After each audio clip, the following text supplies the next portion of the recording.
Yeah, as soon as he went for the hug, I'm like, oh, no. Yeah.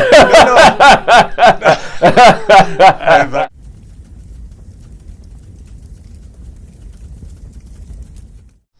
Hey, Internet. It's Paul. It's Matt. The Dork Lords. We're here talking about Foundation, the Season 1 finale, The Leap. We open with Harry Seldon's AI on Terminus explaining the state of affairs to the Termini, Anacreons, and Thespins. Get some really interesting little backstory there. We end with Gale and Salvor 100 years in the future, apparently alone on a flooded Synax. Salvor tells Gale that she's Gale's daughter. Talk about that. And hands her the Prime Radiant. And that's basically, stay tuned to Season 2. So that is our opening, closing. Good sir, what did you think of the season finale of Foundation? I thought it was okay. I don't know if I would have felt better if there were events that would have forced you to eat candy you didn't like. But no need for the salt licorice. So I don't know if that would have made me like it better. But I mean, one thing I wanted, or at least I anticipated that it's a question that I wanted answered, is sort of like get a better idea of what they think the sort of main thrust of the show is, right? It's like this whole like, oh yeah, if the Empire falls, then if we have a library, it'll help us. I was curious about that. That didn't seem like it would really do a lot. And so really what we learned was a war is what is needed. And so it was like, okay, is that the show I signed on for? So they had to do some stuff to make me, want to see that show. So we'll see is basically what I have to say to that. So yeah, so it made me like the show slightly less because, and the other thing is too, as I think we discussed, I imagined that if they had kept Brother Dawn alive, I thought that would be interesting because then you could say, oh, is there the possibility that they could improve the Empire that would keep it from falling?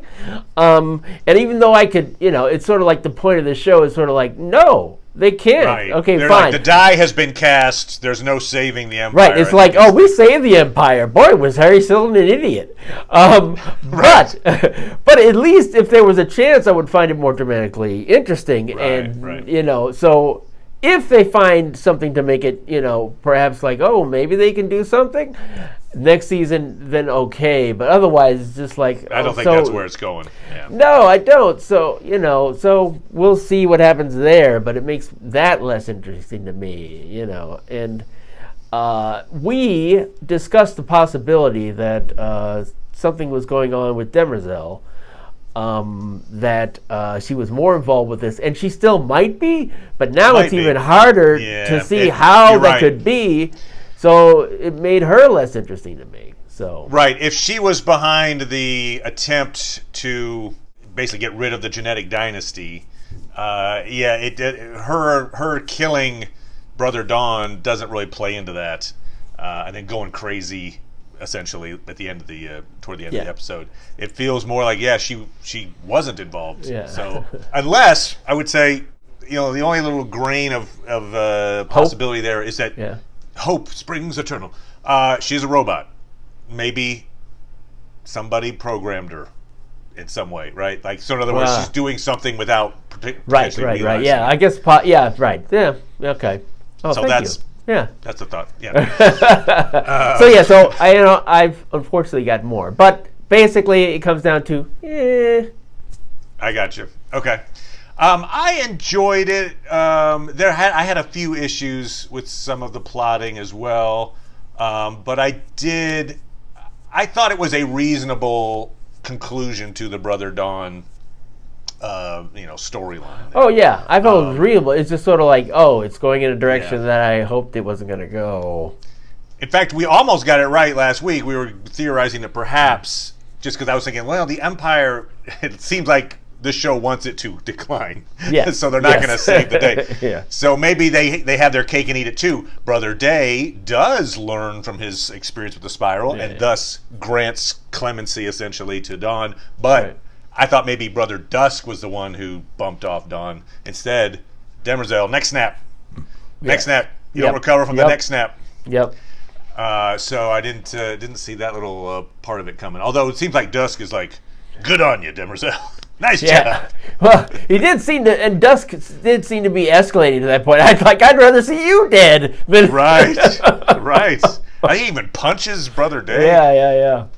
Yeah, and so we don't even know. I mean, it'd be interesting, I guess, to see what the results of Dusk's, assessment is. Whether or not he is, corrupted. And if he's not corrupted, then that will mean, okay, well, we'll just take your genetic material. But, presumably that he's probably corrupted too, which is sort of like, thanks a lot for nothing. It was all for nothing, exactly. Exactly. It's like, you should see yourself. Look in the mirror, buddy. So whoever's behind this act of terrorism, adjusting the DNA, it has worked beautifully. Because now you have them all questioning each other. Yep. Day is just, that scene where he takes Dawn and has him turn to ash and he's just destroyed. He's just heartbroken. Yeah, he is. So he's wrecked. Brother Dusk is wrecked in a way. Like he's just outraged at the state of affairs and can't trust Brother Day anymore. Demerzel pulls her face off. And by the way, she is the Empire. She's been there from, for all these years. And she's like, I'm crazy. And I think the reason she does that is she cared for, in her own robot way. Yes. She had feelings for Brother Dawn, but she had other counter programming that forced her to kill this thing. Yep. And so, it's and causing she kept her her promise. I won't let them kill you. Right. Good point. Yeah. As soon as he went for the hug, I'm like, oh no. Yeah. I'm like, oh, that's a bad sign. Yeah. Stay away from the arms of the incredibly strong robots. Yeah. He should have been like, thanks for your support, but I think I'll go into Day's arms. Also, obviously, so Azura, I had called way back at the, when we first met her, basically like, she might be marked for death. Didn't die. Yeah. Darn it, you didn't put any candy on it. But damn, basically, I almost thought that she might even try to commit suicide. You didn't specify that she would crave death. Yeah, because that is just the punishment she receives. Oh, yeah. Yeah. Wow, that is just sadistic as hell. Which is also interesting when you see Brother Day, like making a kind of a moral choice about Brother Dawn. Like, you know what, I've learned, and I think it's okay that he's not exactly like us. Like, you see this guy who's being kind of reasonable, like minutes after this terrible sentence. So just FYI, his sentence is, you basically have touched the lives of about 15,000 people in your life, or 1,500 maybe. Yeah, 1,500 I think. 1,500 people, including all of your family and friends and all this. I have targeted all of them. When I do this with my fingers, they're all dead. They're all dead. Anyway, you have no legacy. Now we're going to keep you alive. Make sure you get fed intravenously and conscious. And you'll just spend your days in an isolation booth. All right, bye. She didn't. Then he just leaves her. Then he leaves her. That's why I thought she'd just jump in the lake or something. Yeah, well, even if she couldn't get very far, she's got a nice like stone bench there that she could smash her head into. Right. It's a big decision to try to kill yourself. I get that, but I might try. In that moment, I might be like, an eternity of torment. Don't you think you're sad enough to try? It's like, they should have had like some guards around there, but they go pretty high. She could have even tried. She might be like, which plants in here will kill me the fastest? Exactly. Because that was super villain and level really punishment. not a very high level, although they didn't mention it, but as a terrorist group, they should have had poison in their teeth or something. Wow, good point. Yeah. Do the little bite down thing. Come on. What kind of terrorist group are you? Yeah. But we don't know who's behind it, right? We thought maybe we don't. Demerzel might be, but it doesn't seem that way. And so that will be a reveal, I think, for season 2 will be who orchestrated the Starbridge attack. So, no need for salt licorice. I had it ready. Haribo Paratos. It says here on the back, expiration date 12/30/2021. So in a month, they go from delicious to terrible. So you're giving me some hope here. We should keep it around, and then it's come on, I gotta make spoiled. I got to make a crazy prediction about the Hawkeye series. There you go. Yeah. But yeah, so it took over half the episode. Are you gonna Matt Steinfeld's character? Huh? Are you gonna? I'm like, I don't know about that Hawkeye guy. I think he might be in trouble. But yeah, it took over half the episode. But I was like, come on, they're doing it. It looks like it. And sure enough, we learned that Salvor is indeed the daughter of Gale and Reach. A couple things about the Terminus plotline again that were just like a little, little clunky. One thing was I was expecting it, and then it just didn't happen. Was like, look, this is during Harry Seldon's little exposition talk to them, where he's like, "I lied to you." Yeah, I like how they really take it well. I mean, some of them don't. No, some of them don't. Well, Salvor's mom is like, yeah, but he's like, by the way, I told you guys were just going to be like, an academic group, and I lied. No, you're revolutionaries. You're going to be fighting against Trantor. Anyway. And I should fess up that my belief that it was somehow he was physical, and not some weird projection. No, he was some weird projection. He was, although you get a little partial credit on that in that, apparently his coffin. Decomposed his body, so and damn his dumb. Particles became anyway. So what the fuck does that mean? That's so dumb. His coffin became the vault. Yeah. Yeah. And him. I know this is weird, but yeah. So he's very Messiah-like, right? I mean, he's very much like, I am back. But yeah, I'm back, but only for little brief announcements. And then he left. Then that's funny. I gotta go now. Yeah, we see you again, see ya. maybe. Yeah. So I just told you everything I wanted to tell you. I'm gonna go play some canasta. Something that was interesting was he said this is not the first crisis and it won't be the last. Yes, right. But they were calling it the first crisis. Yeah. I was like, what was there another crisis that you're calling that, or was it like we're out of bread? That's a crisis. I don't know. It was just odd that it's like, wait, was there another crisis that were you here before? I mean, obviously he wasn't. This is the first time they've seen him. But anyway, that was a little odd. I was like, I think it is the first crisis. That was all. So he says, hey, by the way, Trantor is going to be here. They're like, Trantor's coming in a couple of weeks. They're going to want to check on this thing. He's like, not if you set up this flare, and it's going to make them think that everything and all life in this quadrant will be dead, and you do that with the Invictus, and do it. And so they're like, great. And Hugo's like, I can do that. And they go up, and then they don't show it. That's the part that was weird. I was like, you hear it, they're on the planet, but they don't. It was like, we're going to do this giant flare out of the. I mean, it sounded like set up for big CGI, cool little spaceship thing. Yeah. And instead they were like, hey, we did it. Anyway, it was great. It worked. I was like, you did that off screen? Okay. That surprised me. I was like, what did the budget suddenly, they chopped it? Like, we can't do a flare. We can still leave it in the script, though. So yes. I don't know that this bothered everybody the way it bothered me, but it bothered me, so I'll mention it. Okay. So, okay.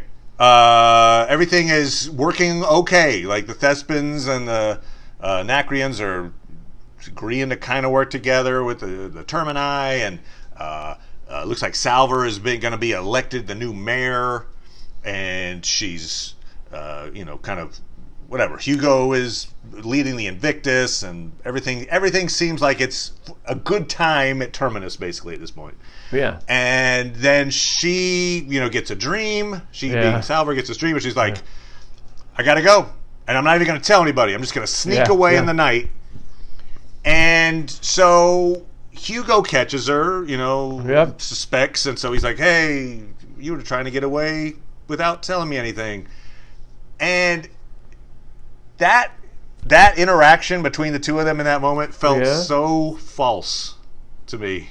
It just was like, he's way too understanding for a love interest. Like, I'm going to sneak away intending to leave you forever. Yes. Because I had a dream that I might find my mom on a deserted planet 100 years travel from here. Her reasoning, I get it. In story terms, it works out. But to everyone else, her reasoning would sound like BS. Like, their relationship apparently is not as strong as you were led to believe. Because you don't love someone, then just abandon them forever because you've got dreams. I don't know. Like, your supposed true love lives on Terminus. The woman who raised you, who de facto mom, is on Terminus. Right. Your dreams actually help save the people of Terminus. And maybe that town could use more of those visions in the future. You're about to be elected mayor in a very delicate time for this fledgling society. There's a lot of important work you could do, and you're surrounded by people who care for you, and you care for in return. Bye. You're like, I'd be, F you. When she asks Hugo if he'll be angry later. I appreciated that. Like, you going to be angry later? He's like, no, of course not. Why not? Get angry. It's okay to get angry. It would feel like a betrayal. It's like, you are just, why is this better? Why is putting yourself in an ice tank for 100 years better than what you got here with me, with your mom? Like, why are you doing this? And I mean, I get it. Again, the narrative wants to put Salvor and Gale together in the future. Narratively, that's where they wanted to end up with season 1. But I just feel like you got to make that parting more realistic. It felt like kids' book stuff. Like, we don't understand your ways, but bye forever. You're like, what? Well, I don't know. She's I feel literally like never coming back. I feel like they established Never coming back. I feel like they established that. I understand, never coming back. I feel like they established that once Salvor gets a feeling, you just got to let her do what she's gonna do. Man, she's had a number of feelings, and he's sort of like, hey, we can get away. We can leave here. And she's like, well, I got this feeling. He's like, okay, I'll stay to help you. Okay, I'll stay. Well, at least they're together. I mean, it's not like, right. I got a feeling. And that's the first thing he says. Like, if I thought you'd let me go with you, I'd go. But I don't think you will. And so this is my chance to get away from your crazy ass. Go ahead. Right. That's kind of what I felt like in the background. It's like, maybe we weren't meant for each other. Yeah, exactly. See, if you see it that way, then it's like, well. If you see it that way, it works, yes. This will let her feel good about leaving. Right. In that context where Hugo was really like, man, whew. I need to get some space. Oh no, you're leaving. Oh, yeah, he's like, all right, bye. You kissed me on the head. Let me make it easier for her to leave me. Right. It just it is. If they're actually in a relationship, you go forth, girl. Okay, in that context, it works perfectly. Yeah. Yes. Maybe it would have been more explicit. Like, you know what? It's not you, it's me. It's me. I want to stay on the planet with people that I know. So what do we see then for season 2? When we end season 1, we've got Trantor is in disarray. Brother Dawn is dead. It appears that all of his Brother Dawns are contaminated. Right. At the very least. I mean, maybe also the whole dynasty is contaminated. And obviously there's emotional despair happening in the palace or whatever. Yeah, well, so it's funny, actually. He doesn't... I feel like he hasn't gone into any detail about what the fall of Empire will look like. So in his plan, the fall of Empire happens, and then 1,000 years, occurs, and then everything is hunky-dory again. And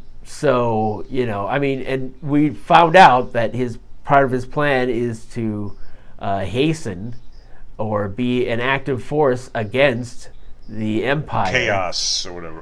Yeah. And so, presumably, those librarians will now have, something to do as their revolutionary force. And apparently they're gonna make another Invictus as well. They're like, right, 18 months. Yeah, we can build another one. Yeah. So they're getting try to get a fleet of Invictuses, I guess. To who knows? Yeah. So I don't know. Hopefully they can spell out what the future is the future they're going towards, to make me care again. Okay, fair enough. So I'll give it some episodes next season, but I don't know where they're going, and because they haven't spelled it out, I'm not psyched. But yeah, so we've got Chaos and Trantor. Still don't know who's behind the revolutionaries on Trantor. On Synax, so now we've got Gale and Salvor together, and with the Prime Radiant. And it's many years in the future, so theoretically all the people the Terminus folks are dead, right, at this point. Sure. The folks that we knew. Right. So will you think the show will pick up? I feel like it probably will. I think it's going to time jump to their time, like Gale and Salvor's time. Oh, sure. And so, like, what is Terminus doing now? Like 100 years later. Right. I feel like Terminus is probably much more developed. They've got a fleet of giant planet-killing ships. And so they're probably a much more developed planet, I would guess. And then we get to see what's happened with Trantor 100 years later. Maybe it's further down its decline. Was Helicon, I think, because, the whole thing was like Harry Seldon was like, on Helicon, we're going to have the second foundation. Sure. And that's where we're headed. Yeah. Is that still a thing? Was there, did they set it up? Did the fact that Gale didn't go mean that it didn't really happen? Or maybe there is a second foundation, and then she because Gale knows about it. That's where she heads. I don't know.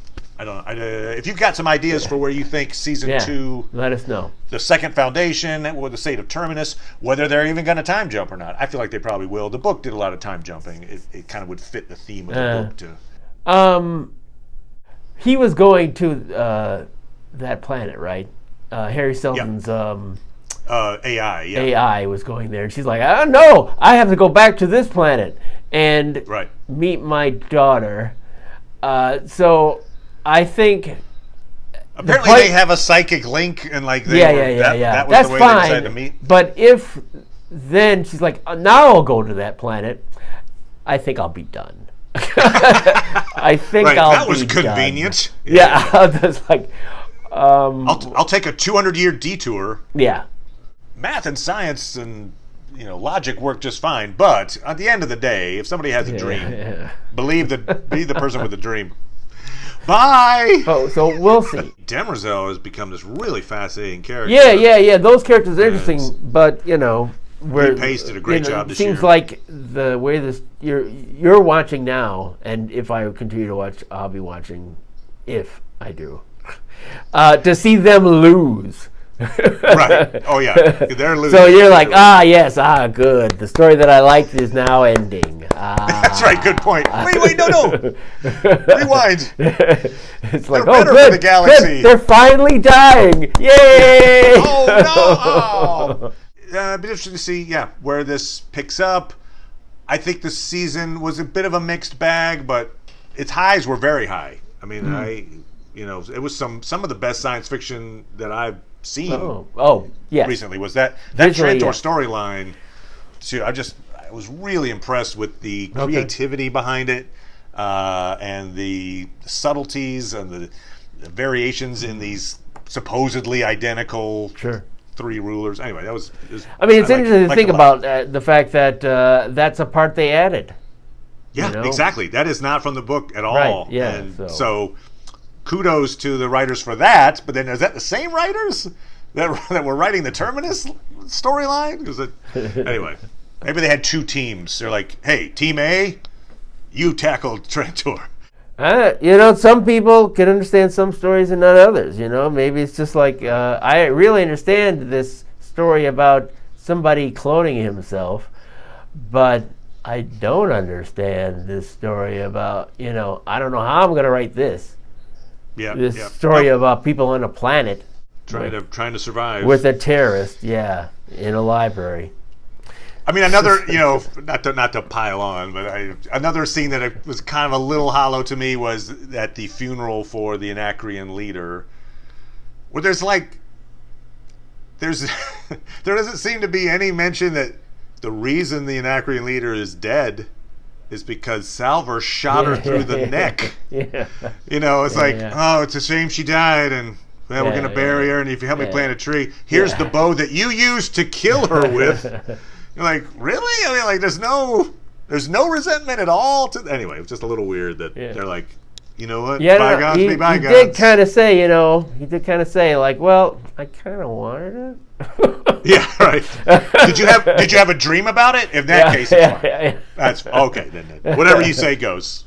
So, not a perfect season, but it did have some definite highs that I appreciated quite a bit. Some interesting parts. So generally a thumbs up on Foundation, and we'll cautiously wait for season 2 and see what falls. These will have to wait maybe for Hawkeye, so we'll find out. But anyway, stay tuned, everybody, and we'll be back. Thanks as always, Paul. Appreciate it, good sir. Sure. You're welcome. And we'll see everybody next time. Bye.